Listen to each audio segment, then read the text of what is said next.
हजरत ज़ैद बिन साबित रदी अल्लाह तआला बयान करते हैं, प्यारे आका मीठे मीठे मुस्तफ़ा सल्लल्लाहु तआला अलैहि वसल्लम एक मरतबा खच्चर पर सवार होकर एक बाग में तशरीफ ले गए। अचानक खच्चर घबराया और उस उछल कूद करने लगा। तो देखा गया तो वहां 4-5 कब्रें थी। प्यारे आका अलैहिस्सलाम ने पूछा, कब्र वालों को कोई पहचानता है, ये किनकी कब्रें? तो अर्ज की गई, या रसूल अल्लाह मैं पहचानता हूं। एक शख्स ने कहा, फरमाया ये कब मरे? अर्ज किया, हुजूर शिर्क व कुफ्र की हालत में मरे थे। इस पर नबी पाक अलैहिस्सलाम ने फरमाया, बेशक ये उम्मत अपनी कब्रों में आजमाई जाएगी। अगर ये खौफ ना होता कि तुम मुर्दे दफनाना छोड़ दोगे तो मैं अल्लाह पाक से दुआ करता कि ये जो अजाब कब्र मैं सुन रहा हूं वो तुम्हें भी सुना दे। नबी पाक वो अजाब की आवाज़ें भी सुन रहे थे। हम अल्लाह से दुआ करते हैं, रब्बे करीम हमें कब्र के अजाब से महफूज फरमाए।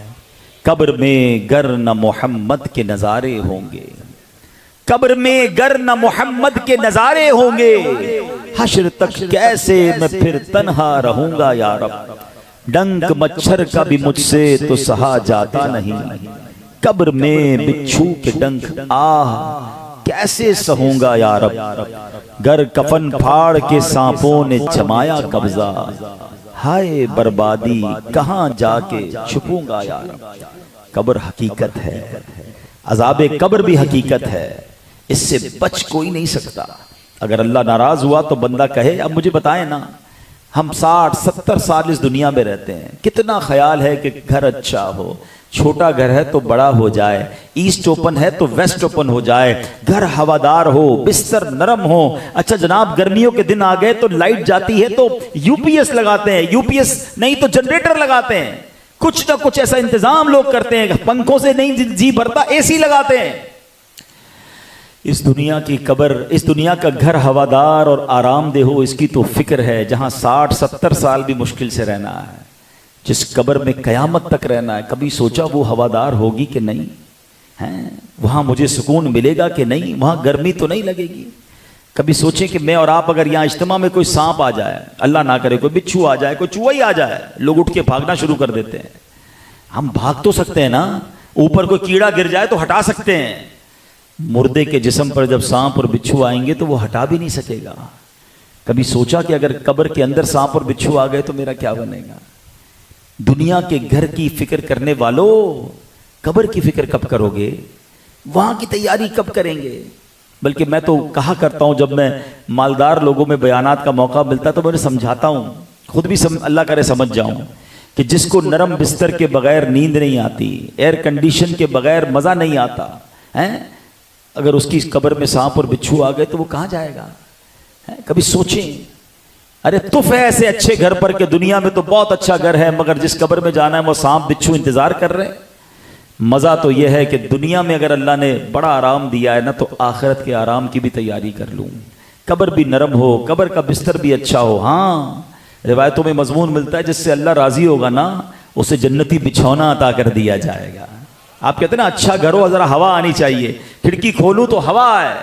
आपको पता है जो अल्लाह जिनसे राजी होगा उनकी कब्र में जन्नत की खिड़की खोल दी जाएगी। बंदा कहता है जरा घर बड़ा होना चाहिए यार, 2-4 कनाल 10 कनाल पे घर होना चाहिए।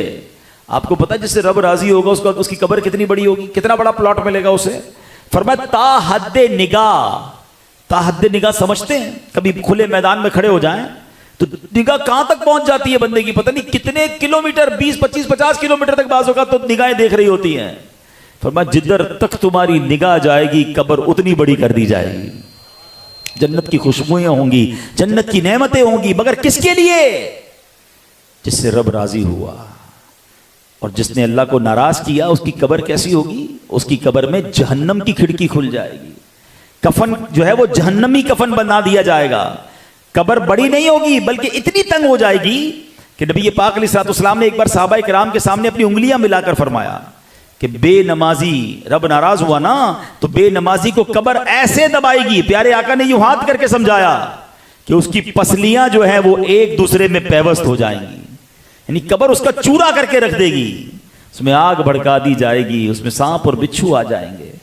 जरा सोचे तो सही, कैसे बर्दाश्त कर सकेंगे? इधर 50-60 साल रहना है, दिन रात टेंशन है इस घर की, इस दुनिया की, कब्र के बारे में क्यों नहीं सोचते? अच्छा कब्र में कभी भी जा सकते हैं ना, ऐसा तो नहीं है कि हमें कोई मैसेज आएगा, कोई अलार्म बजेगा। आजकल मोबाइल कंपनियां मैसेज करती हैं ना, आपका डाटा खत्म होने वाला है, जरा आप जरा पैसे डलवा लें वरना आपका 80% तो यूज हो गया है, आज 90% यूज हो गया है, कल बंद हो जाएगा। बंदा कहता है जरा जल्दी से थोड़े पैसे डलवाओ वरना मोबाइल बंद हो जाएगा, डाटा बंद हो जाएगा। जिंदगी का कोई मैसेज नहीं आएगा कि जनाब 90% यूज हो गई है, 10% रह गई है, तौबा कर लें, अब 3 दिन रह गए हजरत कब्र में जाने के लिए, अब तौबा कर लें, आज आखिरी दिन है, आज रात आपने कब्र में गुजारनी है, आज तो तौबा कर लो।